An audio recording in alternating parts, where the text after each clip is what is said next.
আমরা দেখতে পাচ্ছি বাংলাদেশে এখনো বুঝে হোক না বুঝে হোক, আবেগে হোক আর যেভাবেই হোক, অনেকেই জালেম হওয়ার জন্যে চেষ্টায় আছে। না, আপনি জালেম হবেন না। আর কিয়ামতে এদের বিরুদ্ধে মামলা দেবে আল্লাহ নিজে, কারণ জালেমের বিরুদ্ধে মামলা হামজার না।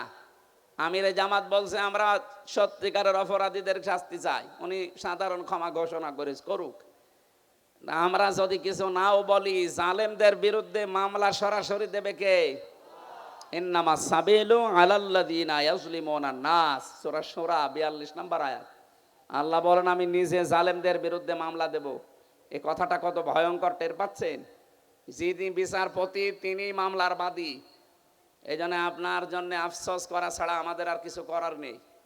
আপনার জন্য ক্ষমা চাইলেও ক্ষমা হবে না, কারণ জালেমদেরকে আল্লাহ হেদায়েত দিচ্ছে না, দেবেও না। আল্লাহু লা ইয়াহদিল কওমাজ জালিমিন। ইয়াহদি এটা মোজারে, বর্তমান ভবিষ্যৎ, প্রেজেন্ট ফিউচার। এই জন্য জালেমদের জন্য আফসোস, সামনে যেন কেউ আবার জালেম না হয়ে যায়। কথা বলো না কেন? আমরা দেখতে পাচ্ছি বাংলাদেশে এখনো বুঝে হোক না বুঝে হোক, আবেগে হোক আর যেভাবেই হোক, অনেকেই জালেম হওয়ার জন্যে চেষ্টায় আছে। না, আপনি জালেম হবেন না, মাজলুম হন। মাজলুম হলে অসুবিধা নেই, কিন্তু জালেম হলে খবর আছে, আল্লাহর মামলার আসামি হয়ে যাবেন, জান্নাত হারাম আপনার জন্য। চিন্তা চেতনার পবিত্রতা দরকার আমাদের। আমি তাজ্জিবিন শব্দ থেকে এসেছিলাম। আজ যাদের সবচাইতে বড় পবিত্র তাদের বিশ্বাস আকীদার, তাদের উপরে আপনি এই শব্দটাকে পুরা উল্টিয়ে বলছেন আপনার আকীদা খারাপ। এটা একটা জুলুম তাদের উপরে। কি কথা বললেন না কেন? তাদের আকীদা যদি খারাপ হবে, যে মানুষগুলোকে আপনি বিদায় করলেন, এদের প্রত্যেকের কাছে এই অফার ছিল যে আপনি শুধু দলটা ছেড়ে দেন, তাহলে আপনার ফাঁসির রশি গলায় থাকবে না, ফুলের রশি আসবে। ওরা বলেছিল না, যে আকীদায় আছি ইয়াকুলুনা তাজ্জিবিনা সালামুন আলাইকুম উদখুলুল জান্নাহ, এটা আমরা দেখতে পাচ্ছি, সুতরাং না, জীবনেও পাল্টাবো না। এই কারণে তাদের ফুলের মালা থেকে ফাঁসির মালা পর্যন্ত চলে এসেছে, নিজের আকীদা বিশ্বাস তারা পাল্টায়নি। আর আপনি জীবনে কোনোদিন ফাঁসির রশি দেখানোনি, ফতোয়া দিয়ে যাচ্ছেন আপনার আকীদা খারাপ। আকীদা খারাপ হলে তারা এখনো বেঁচে থাকতো আমাদের মাঝে। এই কথা বলেন না কেন? রাজার হালে থাকতো। কোরআনের পাখি শহীদ আল্লামা দেলাওয়ার হোসাইন সাইদি রহমতুল্লাহ আলাইহি, এই ময়দানে তিনি 24 বছর এসেছিলেন একাধারে। আমি জেলের এই 3 বছরে মাত্র একদিন তার সাথে ছিলাম। তার কাছে বহু অফার এসেছিল, আমার এইভাবে ভালোভাবে চেনে না। ওনার মানে অনেক কিছুই তো দুর্বল হয়ে গেছে। আমি যখন কাছে গিয়ে বলতাম হুজুর আমারে চেনেন, আমি হামজা। ওই যে বাশার আলামিন হামজা, তার মানে ওনার ছেলে শামীম সাইদি, মাসুদ সাইদি ভাই, কয়েকজনের নাম বলতো, যে এখন বাইরে এরা কথা বলছে, বাশার ভাই, আলামিন ভাই, হামজা ভাই। ও হামজা, ওই দিন আমাকে 10 মিনিট কথা বলেছিলেন। তিনি কয়েকটা কথা বলেছিলেন ওই দিন, আমার এখন মনে পড়ছে। ওনাকে অফার দেওয়া হয়েছিল, শুধু আপনি এই যে আকীদা খারাপ যাদের বলেন, এই দলটা শুধু ছেড়ে দেন, আপনি নিজে একটা দল করেন, নিজে একটা দল করে আপনি নিজেই সভাপতি হয়ে যান। বাংলাদেশে বহু দল এরকম আছে না, দুনিয়ার স্বার্থ পেয়ে নিজে দল খুলেছে, খালি নিজের সভাপতি আর ছেলে সেক্রেটারি, আর কেউ নেই। আমি বানিয়ে বললাম? এদেশে বহু দল এরকম আছে, শুধু নিজের সভাপতি আর ছেলে সেক্রেটারি। বাংলাদেশের একটা লোক নেই। উনি যদি নিজেও এই দলটা খুলে সভাপতি হতেন, নিজের সভাপতি ছেলে সেক্রেটারি না, লক্ষ লক্ষ মানুষ পেতেন, সে বুঝে হোক আর না বুঝে হোক। এই কথা বলেন না কেন? কিন্তু আকীদা খারাপ, এই জিকির করে করে এদের ওপর আপনি জুলুম করছেন, আপনি থামবেন। আমি জানি আপনার পরিবর্তন হবে না, কারণ আপনার অন্তরে মোহর মারা। যারা নির্দোষ মানুষের উপরে কোনো দোষ চাপিয়ে দেয়, ভালোভাবে শুনবেন, যারা নির্দোষ মানুষের উপরে কোনো দোষ চাপিয়ে দেয়, সে যেন নিজে প্রকাশ্য পাপের বোঝা বহন করে ঘুরে বেড়ায়। সুতরাং বাংলাদেশে বহু আলেম ওলামা, বহু আল্লামা, এরকম বাংলা শিক্ষিত মানুষের প্রতি, এই যে সোহেল ভাই জীবনে মাদ্রাসায় পড়েছে, এরকম একটা বাংলা শিক্ষিত মানুষদের আকীদার উপরে আপনি আন্দাজে মিথ্যা তহমত দিয়ে দিলেন যে ওর আকীদা ভালো না। সূরা নিসা 112 নম্বর আয়াত অনুযায়ী আপনি পাপের বোঝা কিয়ামতে বহন করে নিয়ে বেড়াবেন। হ্যাঁ, দুনিয়াতে আল্লাহ শাস্তি আপনাকে দেবে, ওই ওই ব্যবস্থা এখন আল্লাহ করছে না। তাই ইমাম আহমদ ইবনে হাম্বলের জামানায় আমরা দেখেছিলাম, কিতাবে পড়েছি, দুই মহিলা, একজন মারা যাওয়ার পরে আরেকজন এসে লাশ ধোয়াতে গিয়ে এই হাত আটকিয়ে গেছে তার রানের উপরে। কয়েক ঘন্টা পর্যন্ত আর নড়াচড়া নেই, হাত তুলতে পারে না। এলাকার যিনি ইমাম তাকে বলছে কি করা যায়। উনি গ্রাম্য মানুষ, ফতোয়া দিয়েছে এক কাজ করেন, জীবিত মানুষের হাত তো কাটা যাবে না, মেয়ে লোক যেটা মরে গেছে ওনার ওই জায়গায় চামড়া কেটে ফেলেন। কিন্তু এমন জায়গা এই রানের উপরে, নাভির লিসে হাঁটুর উপরে, এই জায়গায় এই কাজ করলেও হতো। কিন্তু যিনি মারা গেছেন তার স্বামী বলছে না, আমার স্ত্রী মরে গেছে আর এখন চামড়া কাটবেন, মানে দরকার হয় জীবিত মানুষের হাত কেটে ফেলেন। জীবিত মানুষের স্বামী যে আচ্ছা কি বলেন, আমরা আসলাম উপকার করার জন্য, আর এখন আমাদেরই আপনি ক্ষতি করবেন না। আমার স্ত্রী ভালো মানুষ, নেককার মানুষ, আমি আমার স্ত্রীর হাত কাটতে দেব না। আর একটু বড় ইমামের কাছে গেছে, আর একটু বড় জায়গায় গেছে, শেষ পর্যন্ত ওই দেশের প্রধান বিচারপতি ইমাম মালিক মদিনাতে থাকেন, তাকে ঘোড়ায় চড়ে প্রায় 80 কিলোমিটার দূরে এই ঘটনা নিয়ে আসলেন। ইমাম মালিক পর্দার আড়াল থেকে জিজ্ঞাসা করলেন, আমি ঘটনা বলার জন্য না, দুইটা শিক্ষা দেওয়ার জন্য, খুব খেয়াল করে শুনবেন, আমাদের এখানে বহু মানুষের এরকম গোনা হচ্ছে তাই বলছি। ইমাম মালিক জিজ্ঞাসা করলেন, মেয়ে কি করিস বলো। মেয়েটা বলে, ইমাম আমি কিচ্ছু করি নাই, আপনি আমাকে বাঁচান। ইমাম বলে, হ্যাঁ আমি বাঁচাতে পারি, যা যা হয়েছে তাই তাই তোমাকে সত্যি বলা লাগবে। বলে, হ্যাঁ আমি সব বলবো, বলো।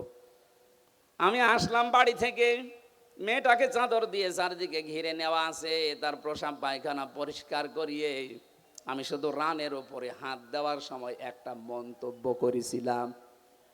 মন্তব্যটা এই, মারা যাওয়ার কিছুদিন আগে একটা পুরুষের সাথে বাড়িতে ঢুকতে দেখেছিলাম আমি, কিন্তু পুরুষটা কে এটা আমি ধারণায় আমার আসে নাই, চিন্তায় আসে নাই। পরবর্তীতে এই যে হাত লেগে যাওয়ার পর যখন সব দিকে হইচই পড়ে গেছে, তখন তার ছেলে আর স্বামীকে জিজ্ঞাসা করা হয়েছে যে এই কাজটা আমি করে ফেলেছি। আমি কিন্তু একটা ধারণা করেছিলাম এই মহিলার উপরে। কিছুদিন আগে, খুব বেশি হলো আজকে থেকে 7 দিন আগে, একটা পুরুষের সাথে তাকে আমি বাড়িতে প্রবেশ করতে দেখেছি। আমি ধারণা করেছিলাম তোমার উপরে তো ফিটফাট ভালোই লাগে, ভেতরে চরিত্র এত খারাপ এ পুরুষের সাথে, অথচ ওইটা ছিল তার আপন ভাইয়ের ছেলে। ভাইয়ের ছেলে তার জন্য কি হয় বলেন তো, ফুফু। কি হয়?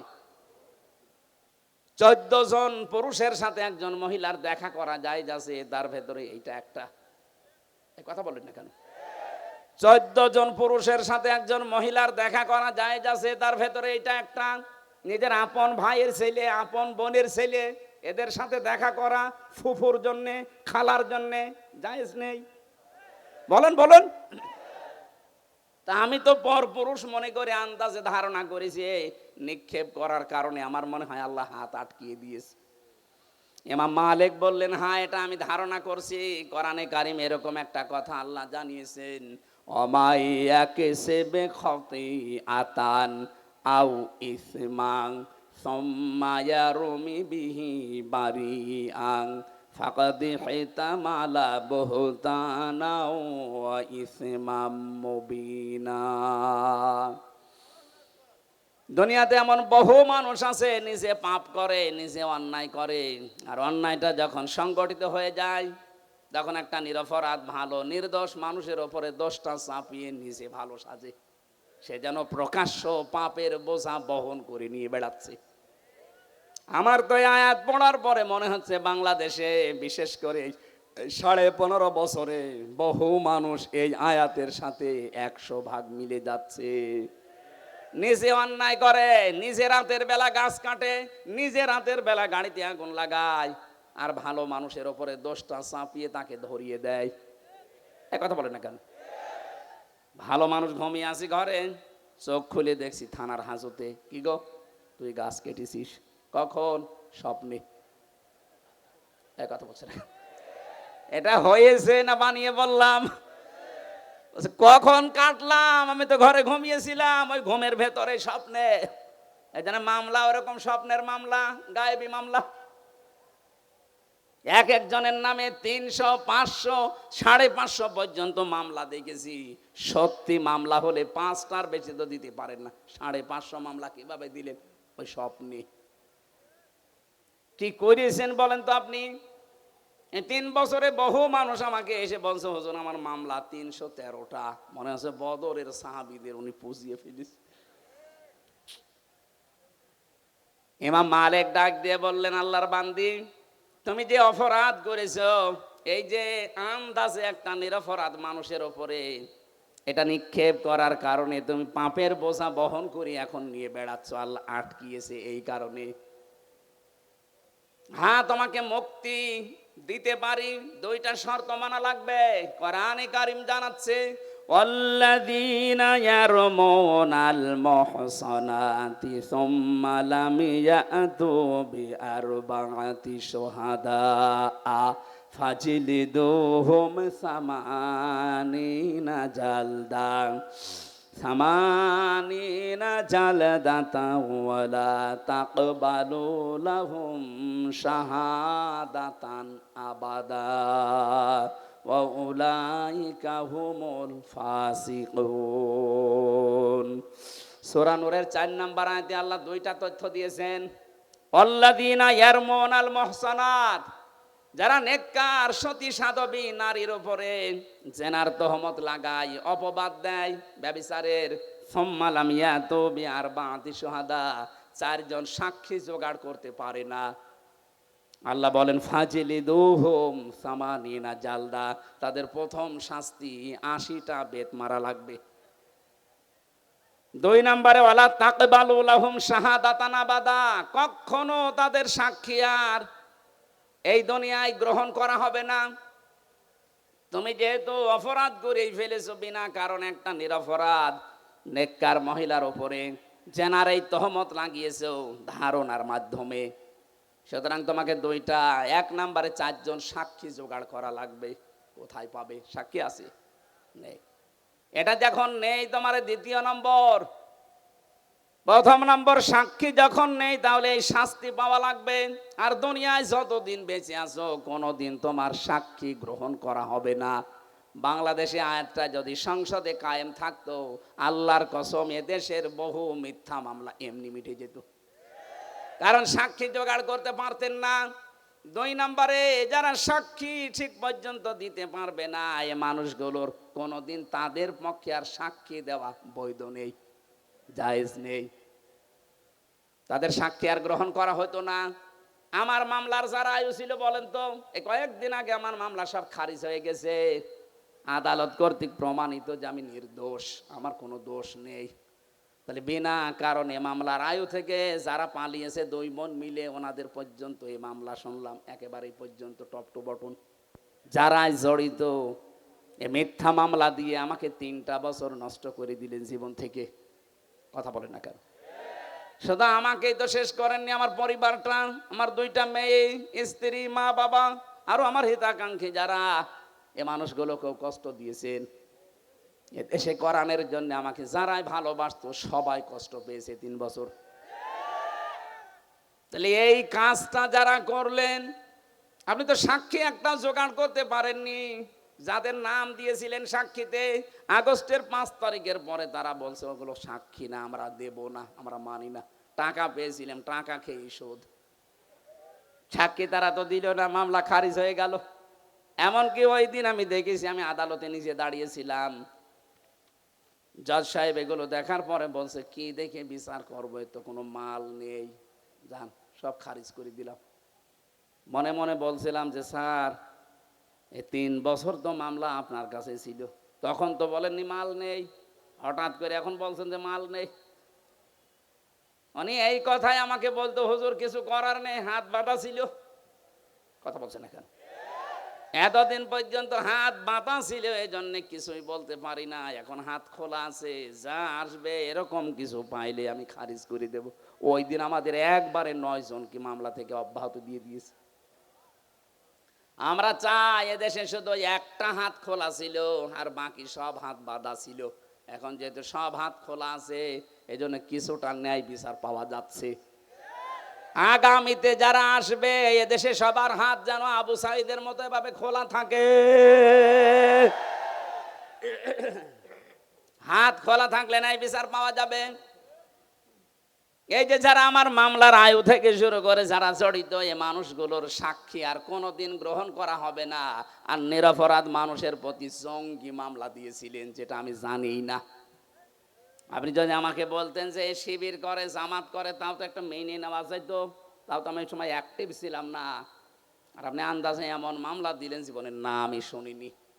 যে যে অপরাধ করে না, ওই অপরাধে তাকে যদি কেউ অপরাধী মানায়, ওই অপরাধ যতদিন সে না করবে ততদিন তার মরণ হবে না। এই জন্য জঙ্গি নাটক যারা সাজিয়েছিলেন আজপিরান সবগুলো তারা এই জঙ্গি মামলারই আসামি। বিশেষ করে কাউন্টার টেরোরিজমের ওই সময় যিনি প্রধান ছিলেন, ওর নাম মনিরুল। এই জঙ্গি শব্দটাকে পুঁজি করে দেশে বহু মানুষকে মাটির নিচে নিয়েছে, বহু মানুষকে জীবিত অবস্থায় জান কবজ করে ফেলেছে। এটা যারা সাজিয়েছিলেন আজ দেখেন তারা এই মামলার আসামি। কোরআনের কথা যে কত বাস্তব, যে অপরাধ যে করে নাই তার উপরে যদি বিনা কারণে ওই দোষ কেউ চাপিয়ে দেয়, ওই দোষে আল্লাহ তাকে আগে দোষী করায়। এগুলো যারা জড়িত তাদেরকে আল্লাহ এই অপরাধী এখন বানাচ্ছে। আপনারা শিক্ষা নেবেন, আন্দাজে বিনা কারণে নিরপরাধ মানুষকে যেন উল্টা পাল্টা দোষ দেবেন না। কথা বলেন না কেন? এরপরও যদি কারো শিক্ষা না হয়, আমার মনে হয় ওর কপালে হেদায়াত আর নেই। তুমি যেহেতু সাক্ষী জোগাড় করতে পারো নাই, তোমার শাস্তি এখন হবে কি? 2 নম্বরে সামানিনা জালদা, 80টা বেত মারা হবে। জাল্লাদকে নিয়ে আসো। 80টা বেত চলছে, 79টা হয়ে গেছে, হাত খোলে না। জাল্লাদ বলে, ইমাম কি করবো, আর একটা বাকি আছে।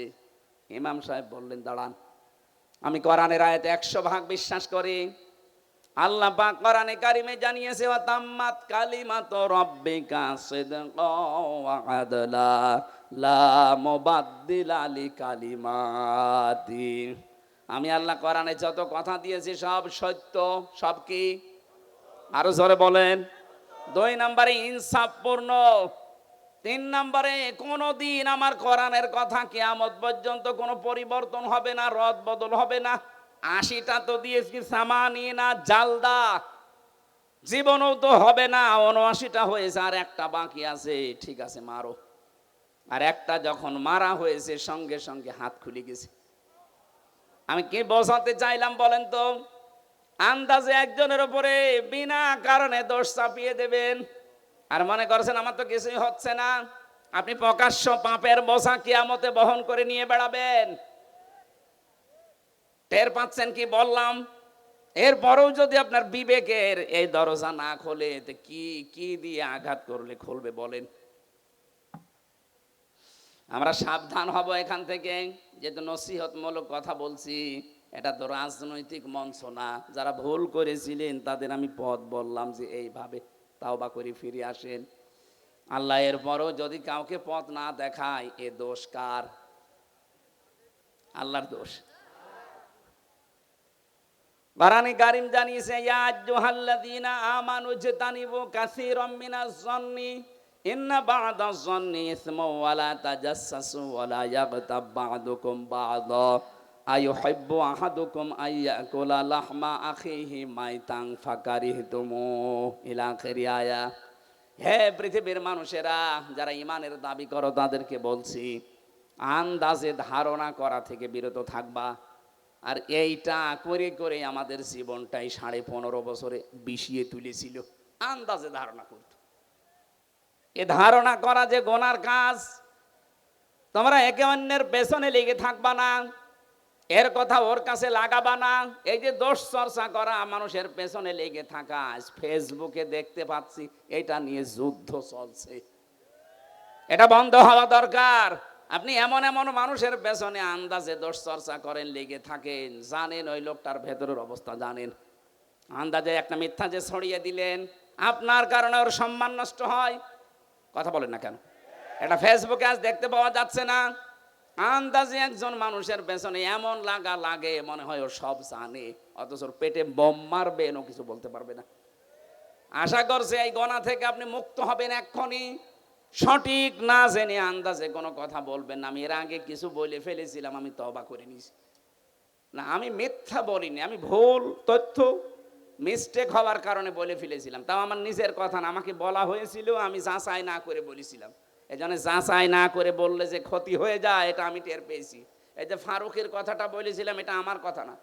বগুড়াতে ওই দিন স্টেজে ওঠার আগে কওমি মাদ্রাসা এক মহাতামিম, উনি আমাকে মোটরসাইকেলে নিয়ে যাচ্ছিলেন স্টেজে দিনের বেলায়। ওই সময় আমাকে ওঠার আগে বললেন যে কিছুক্ষণ আগে ফারুকি কট খেয়েছে আর আসিফ মাহমুদ স্যার ওই জায়গায় ইন হয়েছে। ওনার কথাটা আমি আসলে যাচাই করার সময় পাইনি, ওখানে আর 1.5-2 মিনিট পরে আমি স্টেজে, এই জন্য বলে ফেলেছিলাম, এটা ঠিক হয়নি।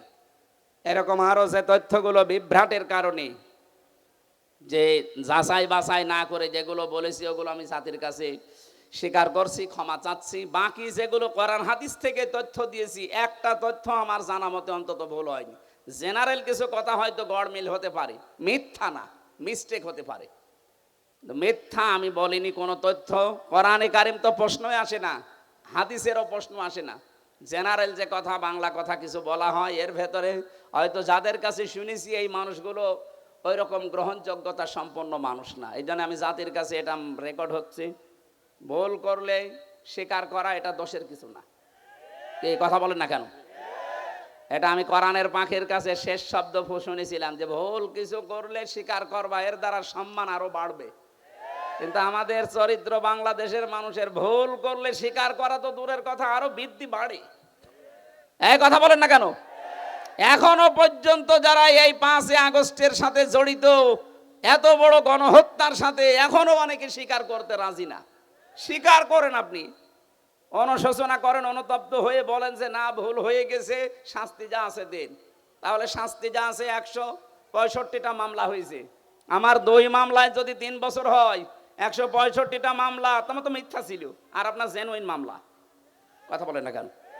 ডক্টর ইউনূস কয়েকদিন আগে ঘোষণা দেয়নি যে শুধু 5 আগস্টের বিচার না, 2006 থেকে 28 অক্টোবর থেকে শুরু করে 24-এর 5 আগস্ট পর্যন্ত যা হয়েছে সব বিচার আমরা করব। আর আমরা মামলা আমরা দেখতে পাচ্ছি এইভাবেই মামলা হয়েছে। সুতরাং 165টা মামলারা যদি 1.5 বছর করেও শাস্তি হয়, কতদিন হতে পারে আপনি বলেন? আমার মনে হয় আপনি কব্বরে চলে যাবেন, এরপরে আবার জীবিত হবেন, এরপর আবার কব্বরে যাবেন। আমি মকিম গাজীকে পেয়েছিলাম জেলখানায়, বললাম ভাই কয় বছর আপনার জেল? বলছে 160 বছর। 160 বছর ওর জেল, ওর হায়াত আছে অতদিন, ও কব্বরে চলে যাবে না? আবার জীবিত হবে, আবার জেলে যাবে, তারপরও শোধ হবে কিনা আল্লাহ জানে। তা আপনি যা করেছেন যদি সত্যিই অনুশোচনা আসে আপনার ভেতরে, আমি যেমন ভুল করেছিলাম আমি স্বীকার করলাম, আপনি ভুল করেছেন, বলেন যে হ্যাঁ এই যে 3,732 জন মানুষ হত্যার সাথে আমি জড়িত, আমার নির্দেশেই 6 সাল থেকে আরম্ভ হয়েছে, বলেন না কেন, অসুবিধা কি? কারণ আপনি তো বলেছিলেন লগে বইটা নিয়ে আসো। এরা তো আর এমনি যেতে চায়নি, আপনি বলেছিলেন, এরা নিয়ে গেছে, আপনি হুকুমের আসামি। এই কথা বলছেন না কেন? এটাকে আমি মিথ্যা বলছি না সত্য? একেবারে পানির মতো স্বচ্ছ দেখা যাচ্ছে। এক হিন্দু ড্রাইভারকে পেয়েছিলাম ওই 7 সালে, 6 সালের এই ঘটনার পরে। এখান থেকে যাচ্ছিলাম আমি সিরাজগঞ্জ গোল চত্বর থেকে, মাহফিল ছিল আমার এই যে রায়গঞ্জ না রায়পুর আছে, এখানে ছিল। ওনারা মোটর সাইকেলে দিয়ে গেল এই মোড়ে, তখন বাসে আসতাম, তখন কেবল দাখিল পরীক্ষা দিয়ে আলেমে পড়ি, এই সময় ওই ছোটোখাটো মিলাদ পড়তাম। আমারে নিয়ে বাসে তুলে দিল, বাসের গাড়ির ড্রাইভার এই যে নাটোর রোডে, এই বনপাড়ার এই রোডে যাওয়ার সময় রাস্তার মাঝে একটা কুকুর মরিয়ে পড়ে আছে, কুকুরের উপর দিয়ে না দিয়ে বাম দিয়ে দিল, গাড়ি ঝাঁকি দিয়েছে। ড্রাইভারকে বললাম আপনি এমন করলেন, এক্ষুনি তো উল্টিয়ে যেত। আমার বলছে দেখছেন একটা কুকুর মরিয়ে পড়ে আছে, আমি আবার ডবল করে চাকা দেবো, আমার বিবেক নেই। আমি বললাম আরে ভাই, এ তো মরা কুকুর, একে মেরে ফেললে কি আর না মারলে কি? ড্রাইভার আমার দিকে ঘুরে বলছো হুজুর আপনি কি আসলে হুজুর নাকি বেশ ধরেছেন? আপনি কেমন হুজুর? দেখছেন যে একটা মরা কুকুর পড়ে আছে, আমি ডবল করে গাড়ির চাকা চালাবো, আমার বিবেক নেই? হ্যাঁ। আপনার নাম কি? সুব্রত। আপনার নাম শুনে বুঝলাম ওর ইমান নেই, কিন্তু বিবেক আছে। কথা বলছে না কেন? ওর গায়ে থাবা দিয়ে বলেছিলাম যে ভাই আপনার ইমান নেই কিন্তু আপনার বিবেক আছে, যে মরা জিনিস আপনি আর ডবল করে মারলেন না। অথচ গত বছরে, এটা 7 সাল, গত বছরে 6 সালের অক্টোবরের 28 তারিখে আমার জসিম ভাইকে ওরা মেরে ফেলার পরে লাশের উপরে ড্যান্স দিয়েছে। এদেরকে মানুষ বলা যায়? এখনো পর্যন্ত যারা বলছেন না কি হয়েছে কি হয়েছে, আপনার উপরে তো হয়নি। ওই জসিম যদি আপনার বাবা হয়তো আপনি টের পেতেন। কথা বলেন না কেন? জানে যার কাছে যে অপরাধ আমরা করি তার কাছে যে স্বীকার করব, অনুশোচনা করব, অনুতপ্ত হব, এটা আমাদের আদি পিতা করেছিলেন, এই জন্য সে মাপ পেয়েছেন। শয়তান করে নাই, এই জন্য সে মাপও পায় না। হযরত আদম আলাইহিস সালাম বলেছিলেন রব্বানা যালামনা আনফুসানা, হে আল্লাহ আমার ভুল হয়ে গেছে, আমি জুলুম করে ফেলেছি, তুমি যদি আমার উপরে রহমত নাজিল না করো, আমাকে যদি মাফ না করো, তাহলে আমি ক্ষতিগ্রস্ত হয়ে যাব। অন্যায় করার পরে স্বীকার করা, আফসোস করা, অনুশোচনা করা, অনুতপ্ত হওয়া, এটা আদম আলাইহিস সালামের খাসলত। কথা বলেন না কেন? আর অন্যায় করার পরে স্বীকার না করে আর্গুমেন্ট পেশ করা শয়তানের খাসলত। ও বলেছিল আনা খায়রুম মিনহু খালাকতানি মিন নার ওয়া খালাকতাহু মিন তিন, যে আমি একে সেজদা দেব মানে আমি আগুনের তৈরি আর ওটা মাটির তৈরি, আমার ভেতরে পাওয়ার আছে, শক্তি আছে, আমি সব জ্বালিয়ে দিতে পারি, আর ও তো মাটি, ও পড়ে থাকে, ও তো ক্ষমতাই নেই। শয়তান অহংকার করেছিল ক্ষমতার, পাওয়ারের, কিসের? বলেন বলেন। তাহলে শয়তান যদি ক্ষমতার অহংকার করার কারণে আল্লাহর কাছে 2টা জিনিস থেকে চিরবঞ্চিত হয়েছে, 1 নম্বরে শয়তান কোনোদিন ক্ষমা পাবে না, 2 নম্বরে শয়তান কোনোদিন জান্নাত পাবে না। এই 15.5 বছরে যারা ক্ষমতার দম্ভ দেখিয়েছে